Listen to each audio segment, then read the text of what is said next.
और उसी समय हमारी पहली मुलाकात हुई डॉक्टर सुशील कुमार पाठक से। सिचुएशन ऐसा है कि 80 से 85% तक ये खत्म है कि हर जगह का डॉक्टर हमको बोल रहा था कि इसको दिल्ली ले जाइए। भगवान के बाद जो दूसरा रूप डॉक्टर को कहा जाता है वो ये है। उस समय हमारे भतीजे का तबीयत बहुत ज़्यादा खराब था, बहुत ज़्यादा खराब था। मतलब एक बलतोड़ जख्म हुआ था, उसके कारण उसके बॉडी में पूरा इन्फेक्शन भर गया था। और उसी समय हमारी पहली मुलाकात हुई डॉक्टर सुशील कुमार पाठक से। उनको सारा पेपर दिखाएं, उनसे सारा बात बोले कि सर इस तरह का सिचुएशन है। सर उस सारे पेपर को लेके और आईसीयू में गए और वहाँ के जो डॉक्टर थे उनसे भी राय विचार किए, सबसे बात किए कि इस बच्चे का सिचुएशन ऐसा है कि 80 से 85% तक ये खत्म है, 10 से 15% ये बच्चा बचा हुआ है और हम लोग को इस पे मेहनत करना है। और आप लोग अगर तैयार हैं तो हम इस बच्चे को ला रहे हैं, हम इसके प्रति मेहनत करेंगे।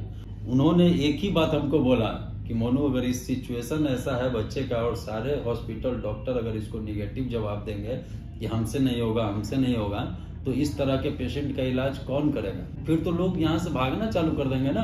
अगर हम लोग डॉक्टर हैं, हम लोग पे लोग विश्वास करता है और हम लोग मेहनत ही ना करें तो फिर ये तो व्यर्थ है। सर का वही बात हमको लगा कि अगर इस धरती पर अगर भगवान है और भगवान के बाद जो दूसरा रूप डॉक्टर को कहा जाता है वो ये है। उनके सिर्फ एक बात से हम लोग तुरंत फोन करके वहां से डिस्चार्ज करवाए कि कुछ भी हो इलाज तो यहीं होगा। क्योंकि ये सारे हम करीब 50 डॉक्टर से मिले हैं और उसमें से एक लौता यही एक डॉक्टर है जो कह रहे हैं कि हम इस पे मेहनत करेंगे और हम इसका इलाज करेंगे। हम तुमको ये नहीं बोलेंगे कि हम यहाँ से रेफर कर रहे हैं, जो होना होगा यहीं होगा। ये एक विश्वास इन्होंने दिलाया, जो कि हर जगह का डॉक्टर हमको बोल रहा था कि इसको दिल्ली ले जाइए, इसको फलाने जगह ले जाइए, हमसे नहीं ठीक होगा। इस तरह का सिचुएशन उसके साथ था। तब जाके हमने तुरंत वहाँ पे इमीडिएट 1 घंटे के अंदर वहाँ से डिस्चार्ज करा के हॉस्पिटल में एडमिट किए बच्चे को। उसके बाद 2 से 3 दिन तक वो मतलब जितना उसका इन्फेक्शन बढ़ा हुआ था वो रुक गया। सर ने जो दवा चलाना स्टार्ट किया, सब लोग मिले हुए थे, सब लोग उसको इतना अच्छा से ख्याल रखा जा रहा था उस बच्चे का कि मतलब उसको जो अगर सर्जरी का भी बारी आया तो उसके लिए सर्जन भी तैयार थे। बाकी सर पूरा एक टीम को बनाए हुए थे वहाँ पे, दिक्कत नहीं होना है। और 2 से 3 दिन तक हमको न्यूज मिलता है कि हम लोग भर रात जागे रहते थे केवल सुबह सुनने के लिए कि आज का रिपोर्ट क्या आया। हर पर डे उसका जाँच होता था। 2-3 दिन में हुआ कि उसका जितना इन्फेक्शन बढ़ा हुआ था उतना ही पे रुक गया, उससे बढ़ नहीं रहा है। और 3 दिन के बाद चौथा दिन से ना वो घटना चालू हो गया। हम लोग को फिर राहत मिलना चालू हुआ।